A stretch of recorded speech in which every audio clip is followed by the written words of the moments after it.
Hi friends, welcome to my channel fresh vlogs. ఈరోజు మన ఛానల్లో చికెన్ కర్రీని ఎలా చేసేసుకోవాలో చూసుకుందామా. నా స్టైల్లో ఇలా చికెన్ కర్రీ వండి పెట్టండి. ఇంట్లో వాళ్ళు ఎంతో ఇష్టంగా తింటారండి. చాలా అంటే చాలా టేస్టీగా ఉంటుంది. మీరు కూడా ఒకసారి ఇలా ట్రై చేయండి, ఖచ్చితంగా ఇష్టపడతారు. చూసారు కదా ఎంత కలర్ఫుల్గా కొడుతుందో.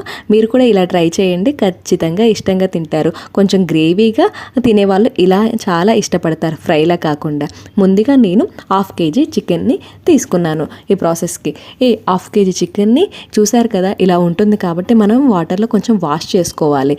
వాటర్లో వాష్ చేసుకున్న తర్వాత దీన్ని కొంచెం వాటర్ మొత్తం ఉంపేసి పక్కన పెట్టేసుకోండి. నేను 3 ఆనియన్స్ తీసుకున్నాను. వాటిని చిన్న చిన్న ముక్కలుగా కట్ చేసుకొని కొంచెం పచ్చిమిర్చి, కొంచెం కరివేపాకు ఇలా ప్లేట్లోకి సర్వ్ చేసుకున్నాను. ఇంకేముంది, స్టవ్ ఆన్ చేసుకొని దాని మీదకి ఒక ప్యాన్ పెట్టేసుకోండి. చికెన్ కొంచెం వెడల్పాటి ప్యాన్ మీద పెట్టుకున్నప్పుడే చాలా ఈజీగా కలబెడతందుకు ఈజీగా ఉంటుంది. ఇంకేముంది, చికెన్ తగినంతగా ఆయిల్ పోసుకొని అందులోకి ఆయిల్ తీసుకున్న తర్వాత ఆయిల్ వేడి కాగానే అందులోకి ఎందాక కట్ చేసుకున్న ఉల్లిపాయలు, పచ్చిమిర్చి, కరివేపాకు ఇలా బాగా వేసి వేయించుకోండి.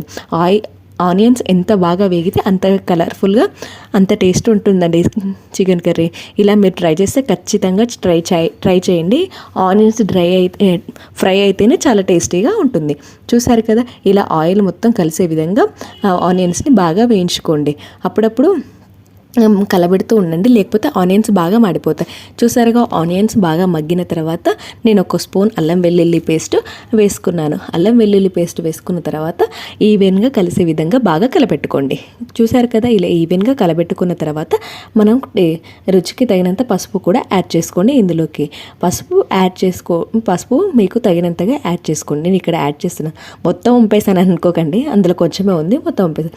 చూసారు కదా, ఇందాక నేను కడిగి పెట్టుకున్న ఫ్రెష్గా ఎలా కనబడుతున్న చికెన్ ఇప్పుడు ఇందులోకి సర్వ్ చేసుకోండి.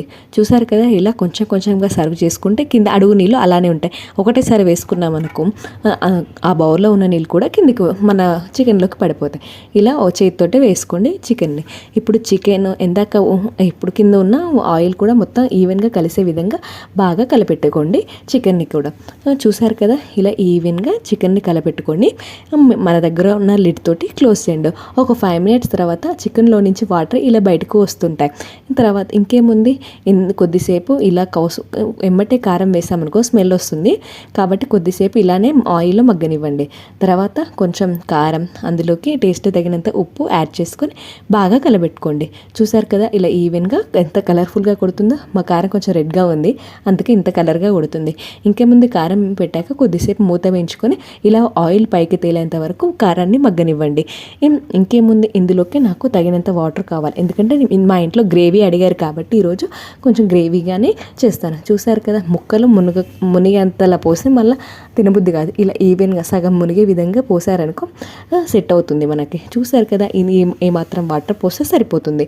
ఇలా ఒక వాటర్ పోసి కొద్దిసేపు మనం వాటర్లో మగ్గించామనుకో చికెన్ ప్రిపేర్ అయిపోయినట్టే. చూసారు కదా, ఎంత బాగుందో చికెన్. చూస్తేందుకే కలర్ఫుల్గా, టేస్టీగా నోట్లో నోర్లు ఊరిపోతున్నాయి. చూసారు కదా, ఇలా ఈవెన్గా చికెన్ కలబెట్టుకొని మన దగ్గర ఉన్న మసాలా మరియు ధనియాల పిండి వేసుకోండి. ఇలా 2 వేసుకోవడం వల్ల మనకి ఇంకింత టేస్ట్ ఉంటుంది చికెన్ మసాలా. ఇంకేముంది, ఇది కూడా బాగా కలిసే విధంగా కలబెట్టుకోండి. ఇంకేముంది, ఇంతేనండి చికెన్ ప్రాసెస్.